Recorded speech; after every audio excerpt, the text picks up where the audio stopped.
Slap Viper. I'm not gonna lie, this is like my 4th time recording this, so now we're just gonna get started with it. We have 18 matches in total, 4 tag, 2 trios, 4 multi-person matches, 8 singles matches. We're gonna go down the card in that order from tag, trios, multi-person matches, singles matches. This isn't necessarily the order of the card, but you know, just all the different match types. All right, starting out first, Kevin Owens and Sami Zayn, great rivals and even better opponents against each other. And who would be another great pairing for them that are also people that are best friends? I use that with the heaviest quotation marks, and also great opponents against each other as well. So Kevin Owens and Sami Zayn should take on Micah and Himeka, because that would be a very hard-hitting match, and I cannot wait to see that. Also, another quick thing, if this video gets like enough attention, you guys want to see it, I will most definitely put some of these people in Fire Pro and play out the matches on stream. That would be a really fun thing to do. All right, next match we have Team 200 KG, which is Chihiro Hashimoto and you. And I think the best pairing for that team, knowing the violence that they show, knowing the absolute destruction and chaos that they show, hitting their opponents as hard as they can, toss them around, I think they should fight Violence is Forever. Kevin Koo and Dominic Arini. Hopefully I'm saying his name right. I always just call him DG or Dom for short. But yeah, Team 200 KG versus Violence is Forever. Next team, we have Aphrodite, probably the most queer-coded team on this list. Next to their opponents they're going to fight, I was originally going to do Kenny Omega and Kota Ibushi, but Kota Ibushi is actually later on this sort of list. So the next best person for that, I feel, would be Kenny Omega and Hangman Adam Page. Kenny Omega and Hangman Adam Page taking on Aphrodite, which will be the first ever 10-star match. Up next, we have FWC, which is the team of Hazuki and Koguma. And I know for this they need to fight Tom Lawler with someone, and I think the only viable person that would work in this situation is Brian Alvarez. Yup, FWC taking on the Chop and Roll Express. That needs to happen. And up next, we have our trios. We have Queen's Quest, which is the team of Azumi, Miyu Amasaki, and Lady C. And honestly, I did this for one pairing and one pairing only. They're going to take on the Brood, and so we can see Edge versus Azumi. Then also, it would be absolutely hilarious seeing Miyu Amasaki sell the Impaler DDT. And of course, Christian getting chokeslammed by Lady C. That would be really cool to see. Up next, we have Gunther, Ludwig Kaiser, and Timothy Thatcher of Ring Camp, but they need an expert team of people that are going to hit them hard back, because those guys are going to hit hard as hell. And so I was thinking the team of Yuki Arai, Saki Akai, and Kamiyu, Yukikami Fuku, all of them have teamed together in some sort of iteration before, and so I'm thinking they can finally do it here. All iteration, never in a trio, so this would be the first ever trio match for them, and so all of them together, that would be good. And also, a little bit of preference, all this is everyone in their prime stage of their career. Debate with a wall what you think their prime of their career is.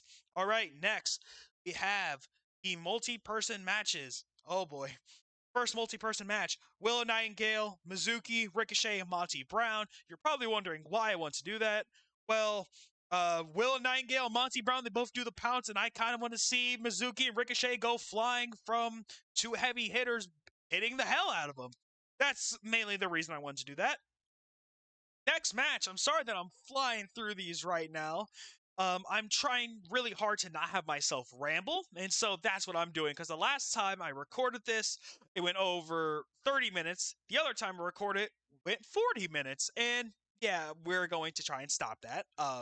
Up next, we have the heavy hitters match, which is Katsuyori Shibata, Shuri, Katsuhiko Nakajima, Sare, Arisa Hoshiki, and Sheamus. That is 6 absolutely heavy hitters. They're going to kick the absolute crap out of each other. That match will probably not go longer than 10 minutes at the risk of someone being injured, but it will be the most hard-hitting and glorious 10 minutes in professional wrestling.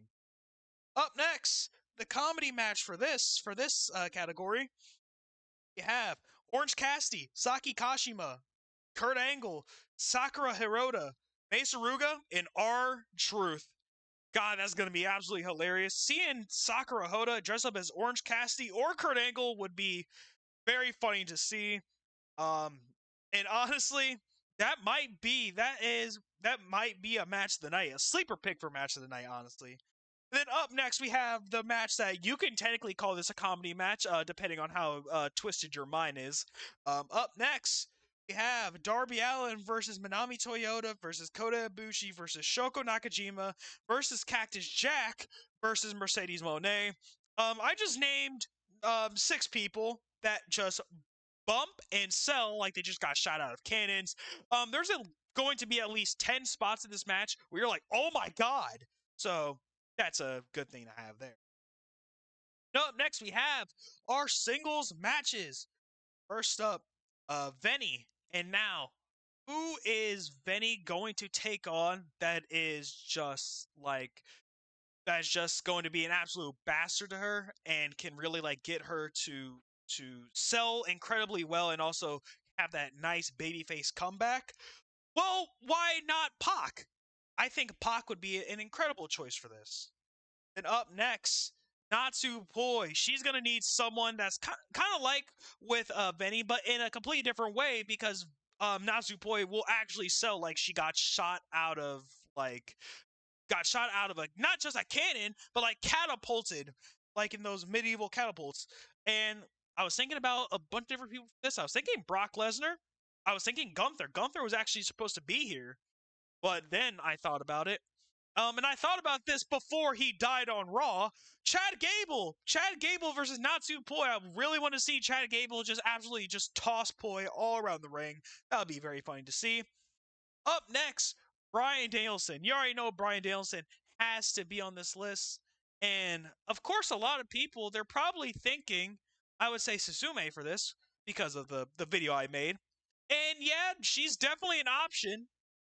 But Rika Tatsumi, the American Dragon versus the American Dragon.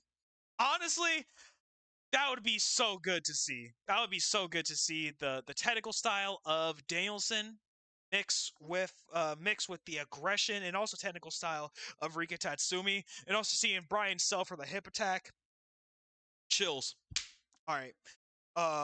Next up, Nia Watanabe needs a match. She needs someone that's just as powerful and just has that much of babyface energy as her.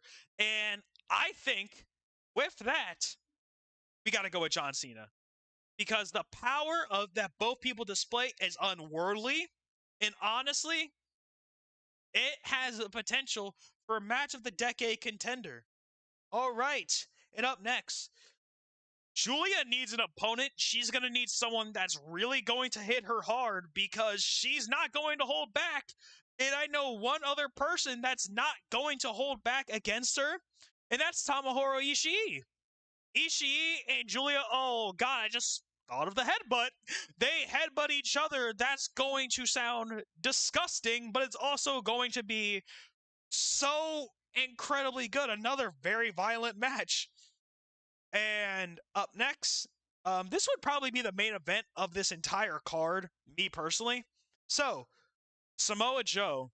Samoa Joe, one of the most dominant wrestlers ever, one of the coolest wrestlers ever. Let me ask this, to use Twitter buzzwords for a second. He has this aura to him that just makes him so violent. And, like, no matter what the company is booking him is doing, he will somehow be the most intimidating person on the roster. And who does that sound like? That sounds like Aja Kong. Think about it. Prime Aja Kong versus Prime Samoa Joe. Genuinely, that I don't know how any promoter in the 2000s did not book that match. That's like a missed opportunity, and honestly, that is possibly my biggest dream match on here. Up next, Miyu Yamashita, the ace of TJPW. She's gonna need another ace to fight, and I know just the person she has to fight for this. Hiroshi Tanahashi, the ace of New Japan Pro Wrestling versus the ace of TJPW. It's written right there. It is written right there. You need to do that match. Ace versus Ace. That is printing money. I am printing money right now. And finally, the last match I am booking for this, AJ Styles. He was the flag bearer for TNA for so long when even people who he hasn't been in TNA in years, and people still talk about his run in TNA, his run at the top, possibly the greatest wrestler to ever grace TNA. He's definitely up there, like with the likes of Angle and whatnot. And honestly, like I said, he was the flag bearer. So who else was a flag bearer for their company? Mayu Iwatani. Mayu Iwatani has been the flag bearer of Stardom since the promotion has begun. She's stick with the promotion the longest. To the highest of highs, the lowest of lows. She's stuck with the company. And AJ Styles, he was that guy for a very long time. So I'm thinking you have to do AJ Styles, the phenomenal one, taking on the icon Mayu Iwatani. So those are all the matches right there. Thank you all so much for watching. Buy W and use SlapViperLLC at checkout for 10% off your W order. Donate to my coffee below if you want. Like, comment, share, and subscribe. This is Quincy of SlapViperLLC, and I'll talk to you all later. Take care.